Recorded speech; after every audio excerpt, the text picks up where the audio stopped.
I'm gonna use micro brushes to prime. Here's the primer.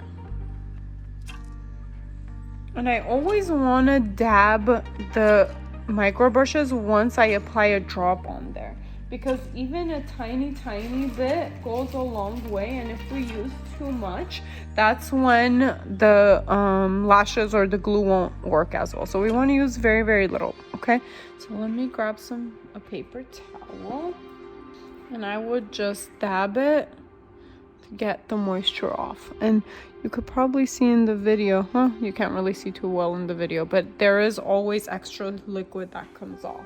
I'm gonna go turn a little. I'm gonna go one above, one below, and I'm gonna really prime those lashes.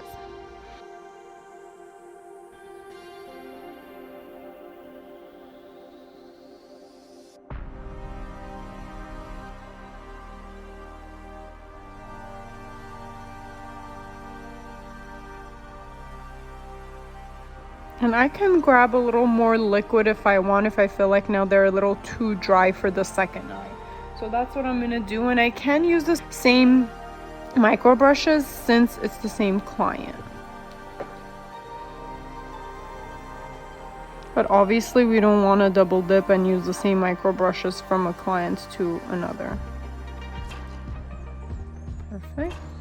They are looking nice and clean. Now I'm just gonna dry them.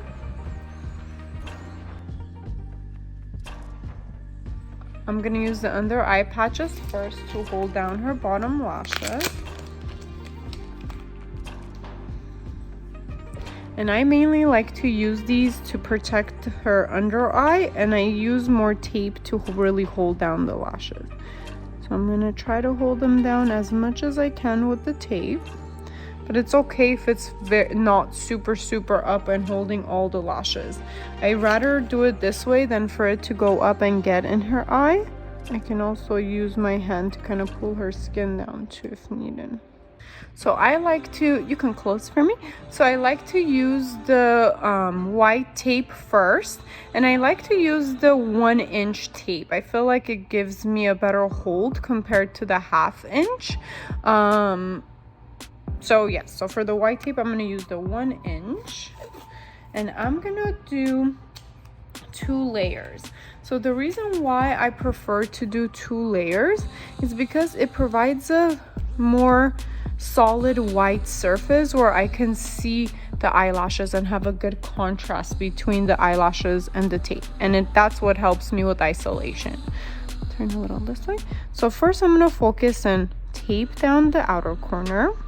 Now I'm gonna do the same thing, 2 layers, and tape the inner corner.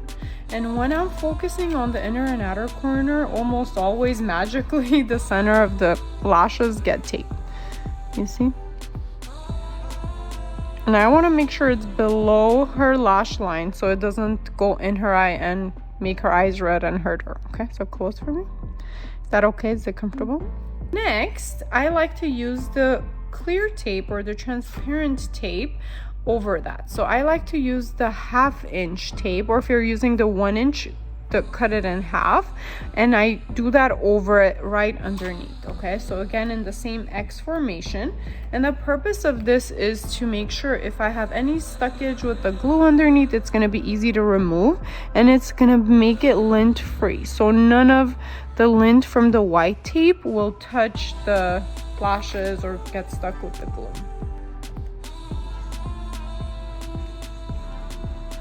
Close for me. Is that okay? All right, so I'm going to repeat the same thing on the other eye.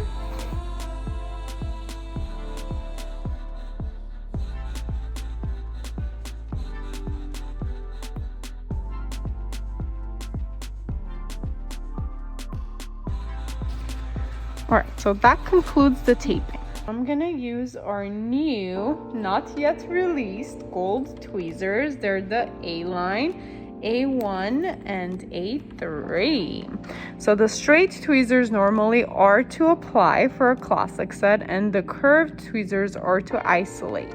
So I can already see she came in, so I haven't done her set initially. So if you have clients even that come in for a fill, sometimes people ask me too, like, what do? Do you take clients if they're not yours and they got a full set somewhere else?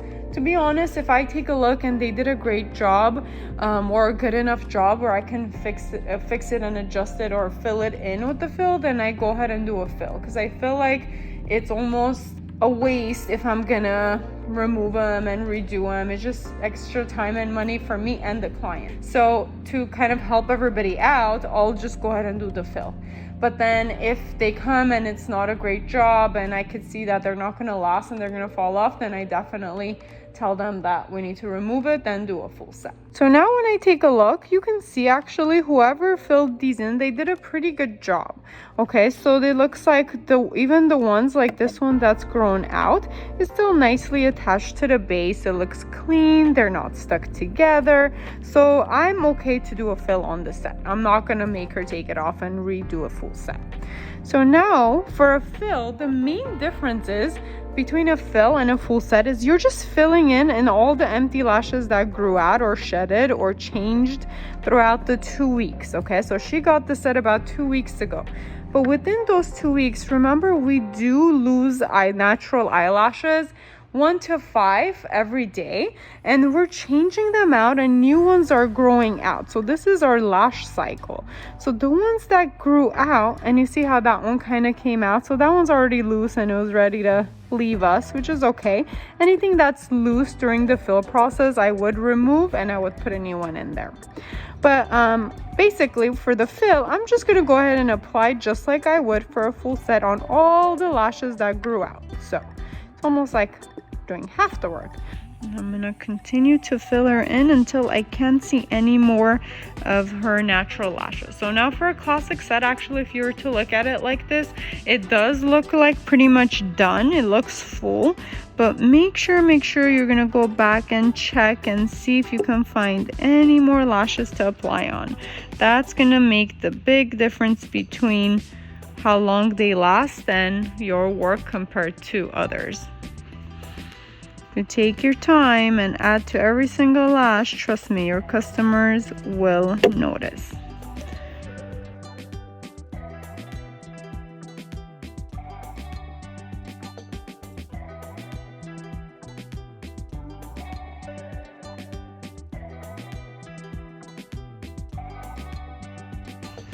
And with these lashes, you can apply them on top, on the side, underneath of the natural lashes, as long as the base, the straight part of it, is nice and fully bonded to the natural lash. Okay, so it makes no difference with how long these ones would last depending on where you would glue them. See, like I can come and I could glue it underneath, as long as this bottom part, this base, is attached nicely. Okay, and you can see that a lash. But normally if the client's natural lashes are average, nice and like straight like this without them being super straight, the easiest place to apply it is on top. If somebody has really curly eyelashes, the easiest place to apply it is in the bottom. Then if somebody has like lashes that are going to the left, it'll be easier to apply the extension on the right, so the opposite side.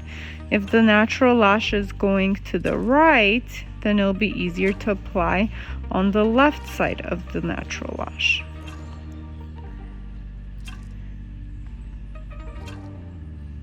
See, this one's kind of going to the left, so I'm going to apply more on the right so it stays nice and straight.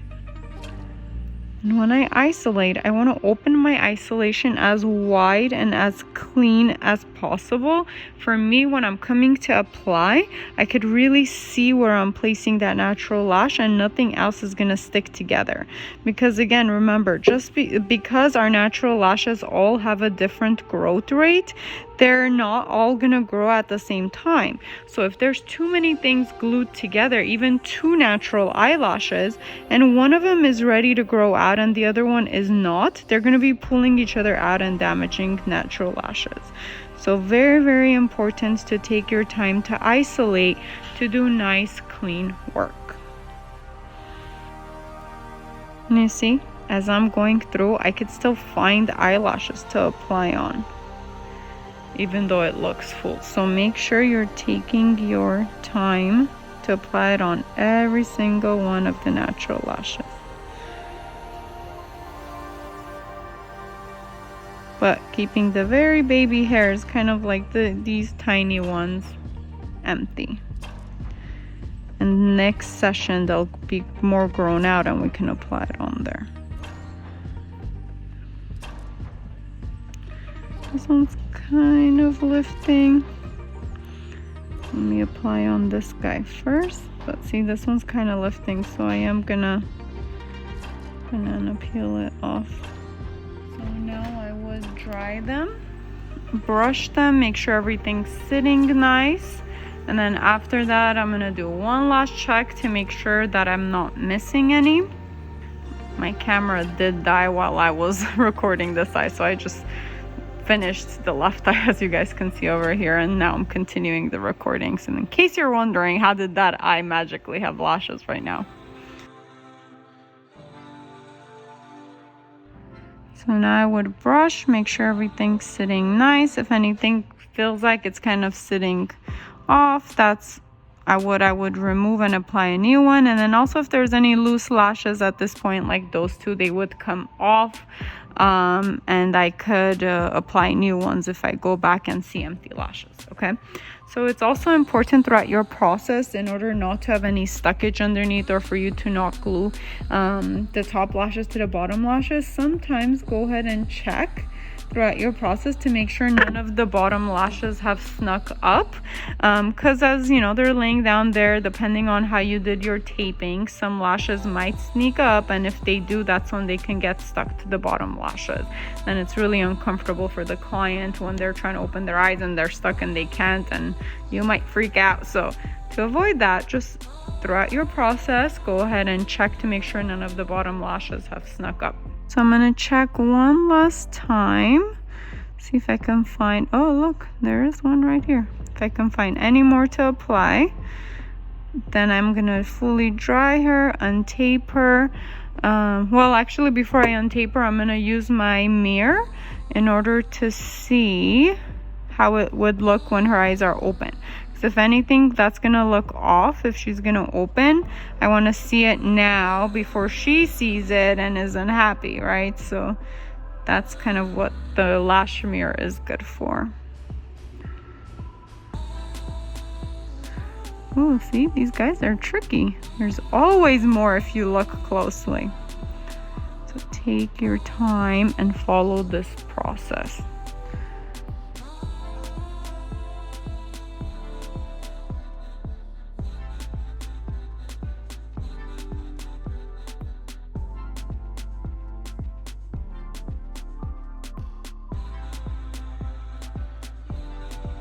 I think we're good.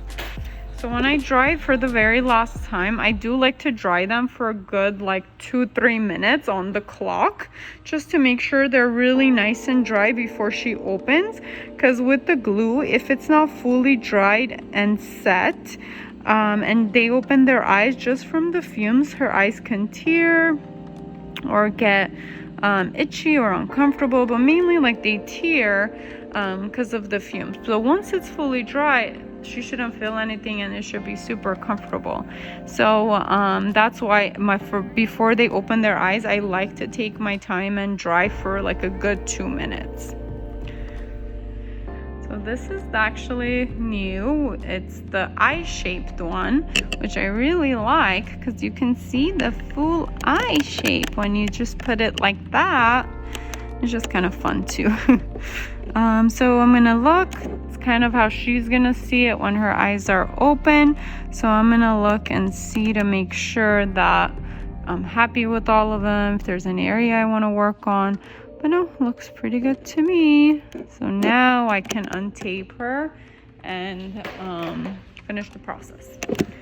So I'm gonna take off the lashes, the headband, throw away the paper towel. Then when I untape, I like to start from the corner, and I like to kind of untape layers at a time, just in case I've sandwiched any of the natural eyelashes in between any layer, so nothing pulls and everything's comfortable for her.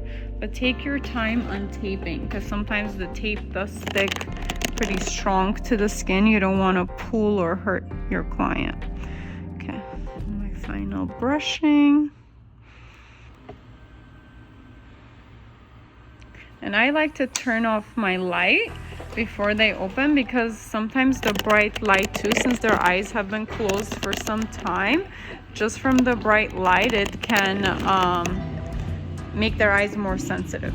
Again, all the little things with lashes, you want to make sure you give your clients the best experience so they come back. So lights off. Now you're gonna slowly try opening. Is it burning or stinging? No? Blink a few times. You're still comfortable?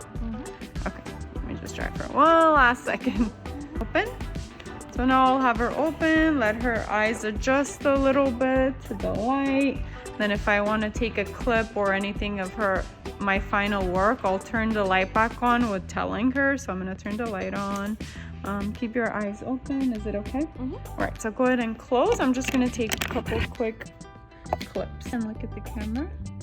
Ooh, your beautiful green eyes. Okay, keep blinking. Keep blinking. Okay, so I see one kind of out of place right there. So this is one I would kind of brush and see if it's sitting in place, but close for me. But it looks like it's actually not. So I may want to just remove that one at this point. So I did remove that one. It just seemed extra. So sometimes the way or the place that the natural eyelashes grow, if it's the corners, they just won't sit right when they're open compared to when they're closed. And it's okay to just remove that one or two to have a nice final effect. Beautiful, beautiful. Okay, open slowly. And now, bam! Ooh, okay, now wink. Ooh,